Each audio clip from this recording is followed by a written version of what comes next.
আসসালামু আলাইকুম। Recipe by beauty চ্যানেলে আপনাদেরকে স্বাগত জানাই। আজ আপনাদের সঙ্গে শেয়ার করব কাঁকরোলের মধ্যে ডিম দিয়ে ভীষণ সুন্দর একটা রেসিপি। খেতে অনেক বেশি মজা হয় রেসিপিটা। তা আপনারা অবশ্যই স্কিপ না করে পুরো রেসিপিটা দেখে নেবেন। আশা করছি আপনাদেরকে ভীষণ ভালো লাগবে। এখানে দেখুন 250 গ্রাম কাঁকরোল কেটে নিয়েছি। কাঁকরোলগুলো হালকা একটু মোটা রেখে কেটে নিতে হবে।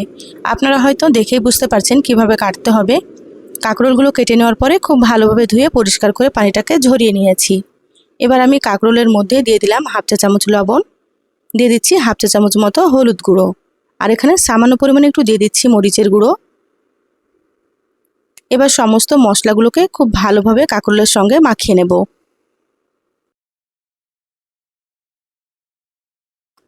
অনেকেই হয়তো কাঁকরোল খেতে পছন্দ করেন না, তো আমার রেসিপিটা ফলো করে একবার রান্না করে খেয়ে দেখবেন। গরম ভাত, রুটি, পরোটা সব কিছুর সঙ্গে কিন্তু ভালো লাগবে খেতে। দেখুন মশলাগুলো আমি সুন্দর করে মেখে নিচ্ছি, আর এই কাজটা কিন্তু আপনারা হাত দিয়েই করে নেবেন, তাহলে মশলাটা কাঁকরোলে খুব ভালো মতো মাখানো হবে। তো কাঁকরোলটাকে এইভাবে আমি 10 মিনিট সাইডে সরিয়ে রাখছি।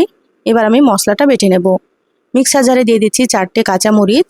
তা আপনারা যেমন ঝাল খেতে পছন্দ করেন সেইভাবে করেই কাঁচামরিচ দেবেন। আর দিয়ে দিলাম একটা মিডিয়াম সাইজের টমেটো, আর এখানে দিয়ে দিচ্ছি একটা পেঁয়াজ। এবার আমি অল্প একটু পানি দিয়ে মিহি করে বেটে নেব। তো এখানে আমি মিক্সিতে বেটে নিচ্ছি, আপনারা চাইলে কিন্তু শিলনোড়াতেও বেটে নিতে পারেন। আর অবশ্যই কিন্তু টমেটোটা বেটেই দেবেন, তাহলে ভালো লাগবে খেতে। দেখুন মশলা মিহি করে বেটে নিয়েছি, মশলাটাকে সাইডে সরিয়ে রাখছি। চলুন এবার রান্নায় চলে যাই। গ্যাস অন করে কড়াই দিয়ে দিলাম। কড়াই দিয়ে দিচ্ছি সর্ষের তেল। আপনারা চাইলে এখানে সয়াবিন তেল দিয়েও রান্না করতে পারেন। তো এখানে আমি সর্ষের তেলে রান্না করছি। তো প্রায় 2 টেবিল চামচ মতো তেল দিয়েছি। এবার আমি এখানে কাঁকরোলগুলো দিয়ে দিচ্ছি। সম্পূর্ণ কাঁকরোলগুলো দিয়ে দিলাম। এবার গ্যাসের আঁচ মিডিয়ামে রেখে কাঁকরোলগুলোকে একটু নেড়েচেড়ে ভেজে নিতে হবে। একটু ভালোভাবে ভেজে নিতে হবে, তাহলে কিন্তু রান্নাটা খেতে অনেক বেশি ভালো লাগবে। তো যারা ভিডিওটি ইউটিউব থেকে নতুন দেখছেন, প্লিজ চ্যানেলটা সাবস্ক্রাইব করে চ্যানেলের সাথেই থাকবেন। আর যারা ফেসবুক পেজ থেকে ভিডিওটি দেখছেন, একটা লাইক দিয়ে পেজটা ফলো করে রাখবেন। তাতে করে আমি যখনই ভিডিও আপলোড করব, আপনারা সবার প্রথমে নোটিফিকেশান পেয়ে যাবেন। আর সময় সুযোগ বুঝে আপনারা ভিডিওটা দেখে নিতে পারবেন।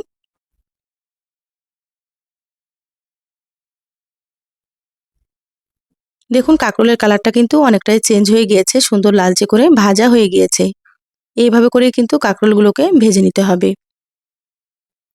আর কাঁকরোল না ভাজলে কিন্তু রান্নাটা খেতে ভালো লাগবে না, অবশ্যই এভাবে আপনারা ভেজে নেবেন।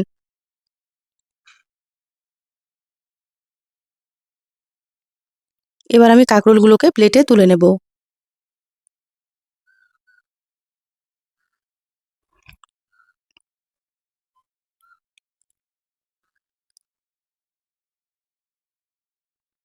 কাঁকরোলগুলো তুলে প্লেটে রেখে দিলাম। এবার ওই তেলের মধ্যে আমি দিয়ে দিলাম এখানে 2টো ডিম।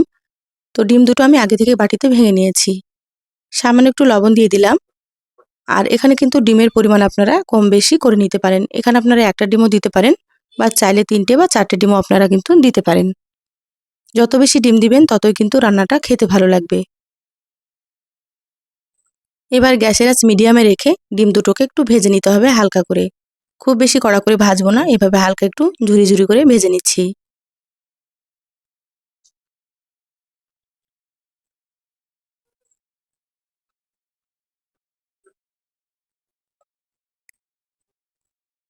দেখুন ডিমগুলো ভাজা হয়ে গিয়েছে, এর থেকে বেশি ভাজার দরকার নেই।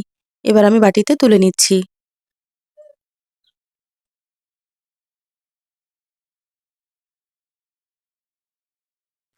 এবার কড়াইয়ে আবারও দিয়ে দিচ্ছি সর্ষের তেল। তো এখানে আবারও আমি 1.5 টেবিল চামচ মতো তেল দিয়েছি। এখানে চাইলে আপনারা কিন্তু তেলের পরিমাণটা একটু কম বেশি করে নিতে পারেন। তেলের মধ্যে সামান্য একটু দিয়ে দিলাম কালো জিরা। কালো জিরাটা দিলে কিন্তু ফ্লেভারটা খুব ভালো আসে, আপনারা কিন্তু অবশ্যই একটু দিয়ে দেবেন।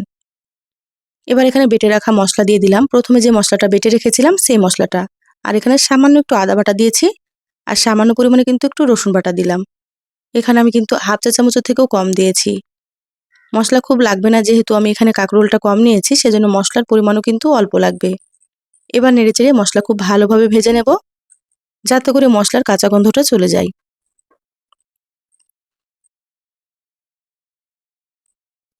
প্রায় 3 থেকে 4 মিনিট মতো মশলা ভেজে নিয়েছি। এবার এখানে দিয়ে দিচ্ছি স্বাদ মতো লবণ। তো এখানে আমি হাফ চা চামচ মতো লবণ দিলাম। প্রথমে যেহেতু কাঁকরোল ভাজার সময় লবণ দিয়েছি, সেজন্য লবণের পরিমাণটা একটু কম দিতে হবে। আর সামান্য একটু দিয়ে দিলাম হলুদ গুঁড়ো, হাফ চা চামচ দিয়ে দিচ্ছি ধনিয়া গুঁড়ো, আর এখানে হাফ চা চামচ মতো দিয়ে দিচ্ছি জিরা গুঁড়ো, আর সামান্য একটু দিয়ে দিচ্ছি লাল মরিচের গুঁড়ো। আপনারা চাইলে এখানে শুধু কাঁচামরিচ দিয়েও রান্না করতে পারেন। তো এখানে আমি কালারের জন্য একটু লাল মরিচের গুঁড়ো দিয়ে দিলাম। এবার অল্প একটু পানি দিয়েছি মিক্সির বাটিটা ধুয়ে। মশলা খুব ভালোভাবে কষিয়ে নিতে হবে।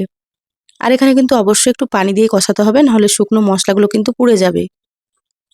এবার ঢাকা দিয়ে মিডিয়াম আঁচে 5 মিনিট মতো মশলাটাকে আমি কষিয়ে নিচ্ছি। দেখুন 5 মিনিট হয়ে গিয়েছে, এবার আমি ঢাকাটা খুলে নিচ্ছি। মশলাটা খুব ভালোভাবে কষানো হয়ে গিয়েছে, সুন্দর মতো তেল ছেড়ে দিয়েছে। এইভাবে করে একটু সময় নিয়ে মশলা কষিয়ে নিতে হবে, তাহলে কিন্তু রান্নাটা অনেক বেশি মজা হবে খেতে। আর এখানে আমি যতটা পরিমাণে রান্না করছি সেই পরিমাপে কিন্তু মশলা দিলাম। আপনারা যদি এর থেকে বেশি রান্না করেন তাহলে মশলার পরিমাণ কিন্তু আপনারা একটু বাড়িয়ে দেবেন।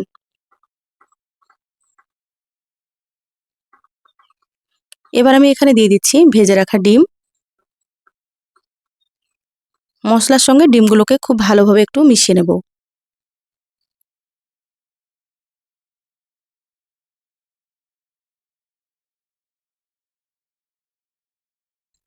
মশলার সঙ্গে ডিম ভালোভাবে মিশিয়ে নিয়েছি। এবার আমি এখানে দিয়ে দিচ্ছি ভেজে রাখা কাঁকরোল।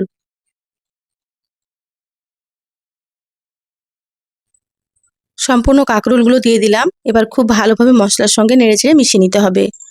আর এইভাবে করে 1 মিনিট আমি কষিয়ে নেব। যেহেতু আগে থেকে ভাজা আছে, খুব বেশিক্ষণ কষানোর দরকার নেই। 1 মিনিট মতো একটু মশলার সঙ্গে কষিয়ে নিতে হবে।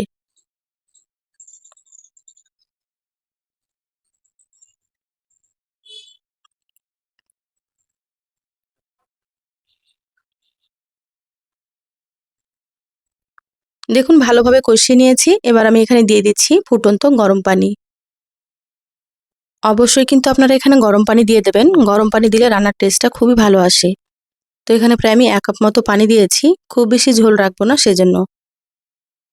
আপনারা চাইলে হালকা একটু ঝোল রাখতে পারেন, তাহলে আপনারা আরও একটু পানি বাড়িয়ে দেবেন যদি ঝোল করে খেতে চান।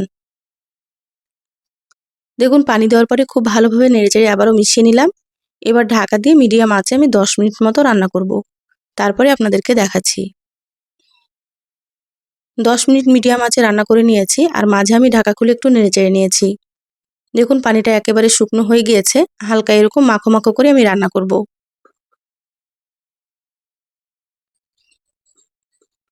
দেখুন খুব ভালোভাবে একটু নেড়েচেড়ে নিলাম। এবার এখানে দিয়ে দিচ্ছি সামান্য একটু গরম মশলার গুঁড়ো। এবার মশলাটাকেও খুব ভালো মতো মিশিয়ে নেব।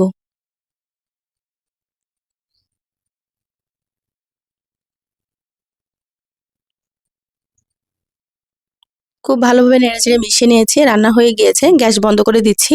ঢাকা দিয়ে 5 মিনিট রেখে তারপরে আপনাদেরকে আমি দেখাচ্ছি। 5 মিনিট পর প্লেটে ঢেলে নিয়েছি। আর কতটা লোভনীয় হয়েছে আপনারা হয়তো দেখেই বুঝতে পারছেন। অনেকেই হয়তো কাঁকরোল খেতে পছন্দ করেন না, তো অবশ্যই এই রেসিপিটা ফলো করে একবার খেয়ে দেখবেন। মাশাআল্লাহ খেতে অনেক বেশি মজা হয় রেসিপিটা। রেসিপি ভালো লাগলে অবশ্যই লাইক দিয়ে ভিডিওটা শেয়ার করে দিবেন। সবাই ভালো থাকবেন, সুস্থ থাকবেন। ফিরে আসবো আবারও কোনো নতুন রেসিপি নিয়ে। ধন্যবাদ সবাইকে। আল্লাহ হাফেজ।